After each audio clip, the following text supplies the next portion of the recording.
Halo, nama saya Amelia. Video saya ini membahas tentang laju reaksi.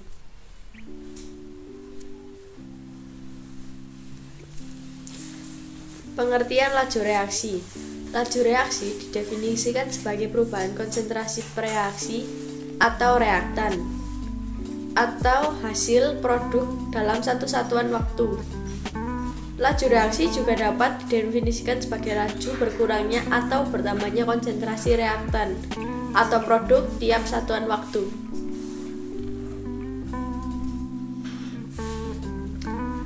Teori tumbukan. Menurut teori tumbukan, suatu reaksi berlangsung sebagai hasil tumbukan antar partikel reaksi atau reaktan. Namun, tidak semua tumbukan reaksi dapat menimbulkan reaksi. Hanya tumbukan antar partikel yang efektiflah yang dapat menimbulkan reaksi atau tumbukan yang memiliki energi minimum serta arah tumbukan yang tepat.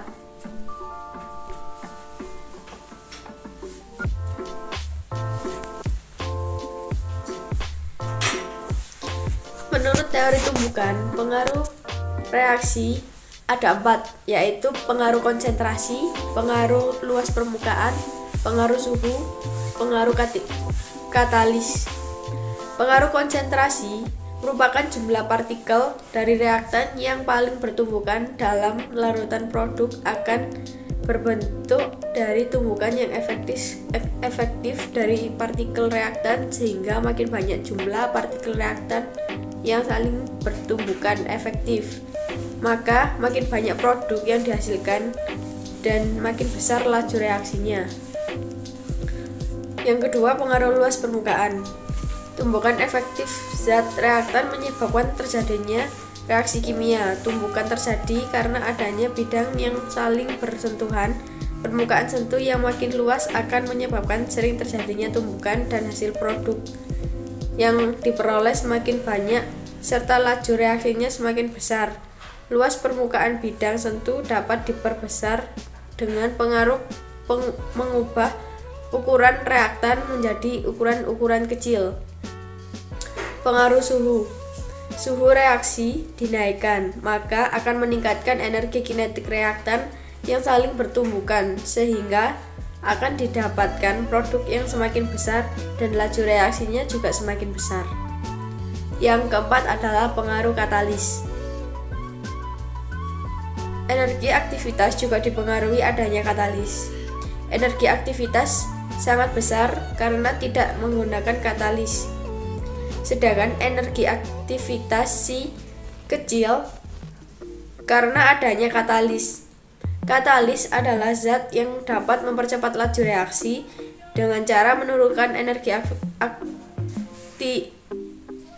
aktivasi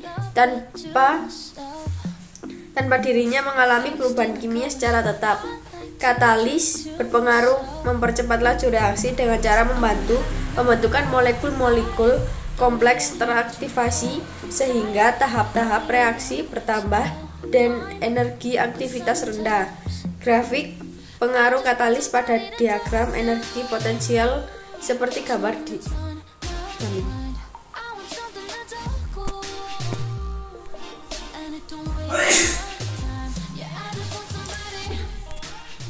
Faktor yang mempengaruhi laju reaksi.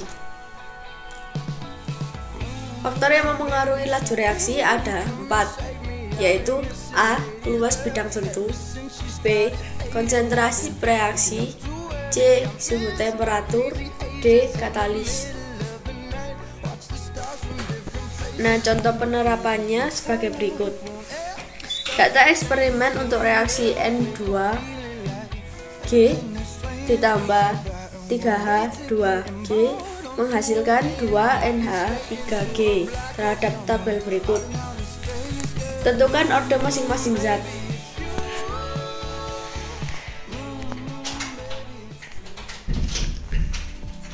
Untuk menentukan zat N2G menggunakan data 2 dan 4. Kita masukkan rumusnya, V2 per V4 sama dengan K2 per K4.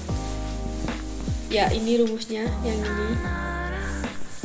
Kita masukkan datanya dari tabel yang sebelumnya, 64 per 256 sama dengan K2 per K4. Kita masukkan lagi datanya 0,2 per 0,4 M dan 0,4 per 0,4 N. Untuk menghitungnya, kita harus mengenalkan salah satu dari M dan N ini. Untuk di data ini karena yang sama 0,4, jadi kita nolkan yang N. Ini kita coret, dan yang 64 per 25 ini kita bagikan dengan 64. 64 dibagi 64 hasilnya 1, dan 256 dibagi 64 hasilnya 4. Dan ini yang M ini hasilnya jadi 1/2 pangkat M. Karena ini 1/4, kita samakan dulu yang bawah ini jadi 1/2 pangkat 2. Nah, karena ini sudah sama, tinggal kita hitung saja hasilnya menjadi M ini. Ini untuk order reaksi terhadap zat N2. Karena yang diminta adalah order masing-masing setiap zat, maka kita menghitung juga order reaksi terhadap zat H2, yaitu kita menggunakan data 1 dan 2. Caranya seperti yang sebelumnya, kita masukkan rumusnya dulu. Di sini kita menggunakan 1 dan 2, jadi kita masukkan data 1 dan 2-nya. Untuk menghitung H2 ini, kita menolkan yang M. Karena ini sama 0,2 dan 0,2 kita coret. Kita bagi dulu yang ini, yang 4 dan per 64 kita bagi menjadi 4. 4 dibagi 4 jadi 1. 64 dibagi 4 sama dengan 16. Hasilnya 1/16 sama dengan 1/4 N. Karena ini 1/16, jadi kita jadikan 1/4 dulu biar sama-sama yang ini. Kita jadikan 1/4 dikurung lalu dipangkat 2 sama dengan 1/4 pangkat N. Nah, karena sudah sama semuanya, jadi hasilnya adalah 2.